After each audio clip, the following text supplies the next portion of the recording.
भाई जो गुरु वचन पे डट गे, कट गे फंद 84 के। दर्द सबको एक जैसा ही होता है। यदि बकरे आदि का गला काटकर हलाल किया कहते हो तो काजी तथा मुल्ला अपना गला छेदन करके हलाल किया क्यों नहीं कहते? यानी अपनी जान प्रिय लगती है, क्या बकरे को अपनी जान प्रिय नहीं है?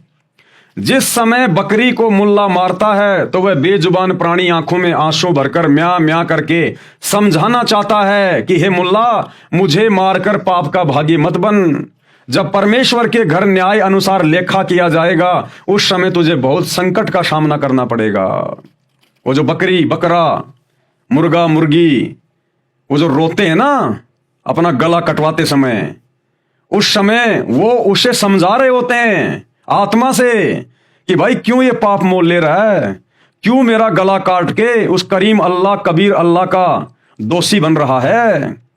तुझे सख्त से सख्त सजा मिलेगी। उस परमेश्वर की दरगाह में न्याय होगा, वहां तुझे दंड दिया जाएगा।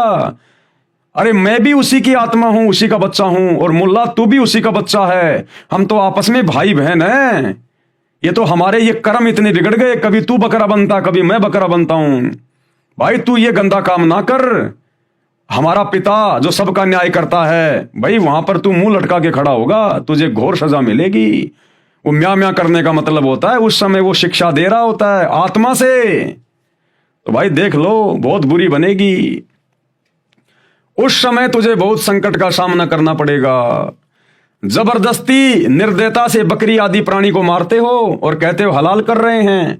इस दोगली नीति का आपको महाकष्ट भोगना पड़ेगा। काजी तथा मुल्ला व कोई भी जीव हत्या करने वाला व्यक्ति पूर्ण प्रभु के कानून का उल्लंघन कर रहा है, वह वहां धर्मराज के दरबार में खड़ा खड़ा पीटेगा। यदि हलाल ही करने का शौक है तो काम क्रोध लोभ मोह अहंकार इन विकारों को हलाल करो। 5 समय नमाज भी पढ़ते हो तथा रमजान के महीने में दिन में रोजे यानी व्रत भी रखते हो, और शाम को गाय बकरी मुर्गी आदि को मारकर मांस खाते हो। एक तरफ तो परमात्मा की बंदगी करते हो, दूसरी ओर उसी के प्राणियों की हत्या करते हो। ऐसे प्रभु कैसे खुश होगा? अर्थात आप स्वयं भी पाप के भागी हो रहे हो तथा अनुयायियों यानी साबाओं को भी गुमराह करके दोषी होकर जहन्नुम में गिरोगे। कबीर परमेश्वर कह रहे हैं कि हे काजी हे मुल्ला, आप पीर यानी गुरु भी कहलाते हो। अरे पीर तो वो होता है जो दूसरे के दुख यानी पीड़ा को समझे, उसे संकट में गिरने से बचाए, किसी को कष्ट ना पहुंचाए। जो दूसरे के दुख में दुखी नहीं होता वह तो काफिर है यानी बेपीर है, निर्दयी है। वह पीर यानी गुरु कहलाने के योग्य नहीं है। उत्तम खाना नमकीन खिचड़ी है, उसे खाओ। दूसरे का गला काटने वाले को उसका बदला देना पड़ता है। यह जानकर समझदार व्यक्ति प्रतिफल में अपना गला नहीं कटाता। दोनों ही धर्मों के मार्गदर्शक यानी गुरु निर्दयी हो चुके हैं।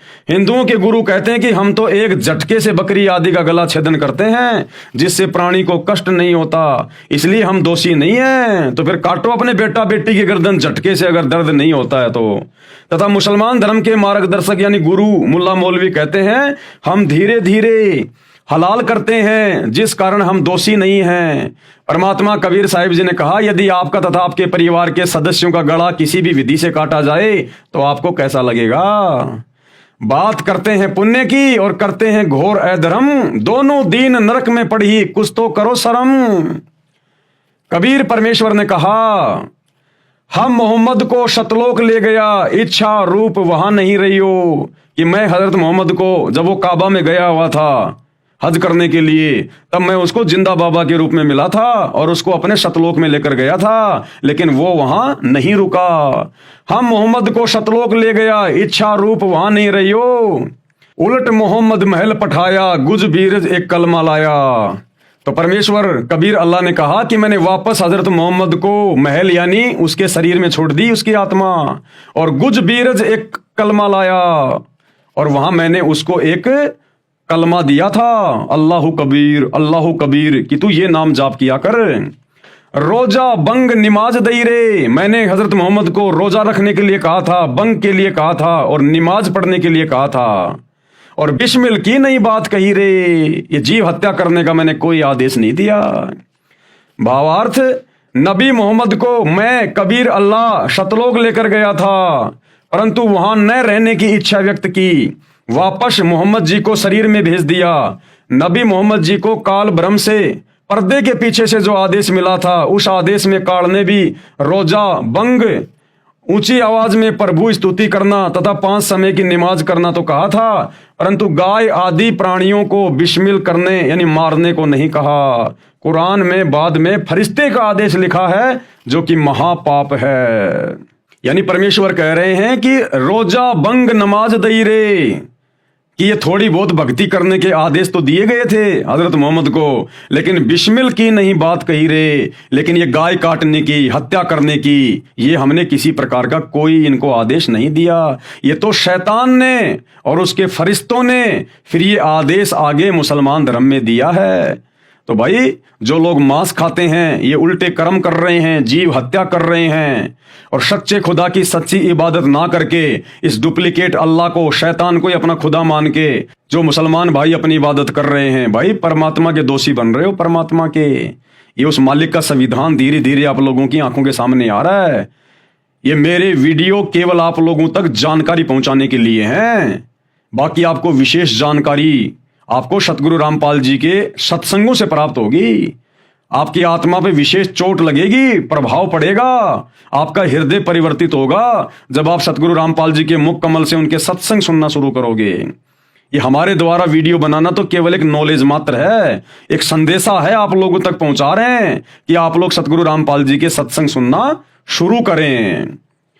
आगे भाई और बहनों, कल हम देखेंगे पवित्र ग्रंथ कुरान में प्रवेश से पहले ये जो 6 वीडियो बने हैं, ये 6 वीडियो तो एकमात्र भूमिका बनी है, भूमिका मुसलमान भाइयों को समझाने के लिए कि तुम्हारी कुरान शरीफ क्या कहती है, बाइबल क्या कहती है, कुरान मजीद क्या कहती है, अल्लाह कौन है, शैतान कौन है, मांस खाने का आदेश अल्लाह का है या शैतान का है, सच्ची भक्ति क्या है, सच्ची इबादत क्या है। ये केवल एक भूमिका बनी है अभी तक जो 6 वीडियो बने हैं।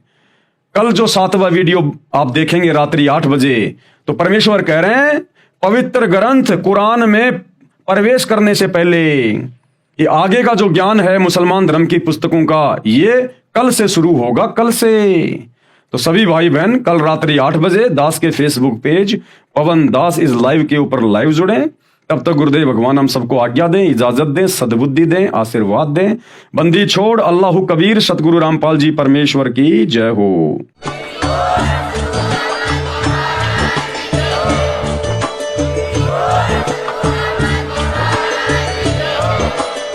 भाई जो गुरु वचन पे डट गए, कट गए फंद 84 के, कट गए फंद 84 के, कट गए फंद 84 के।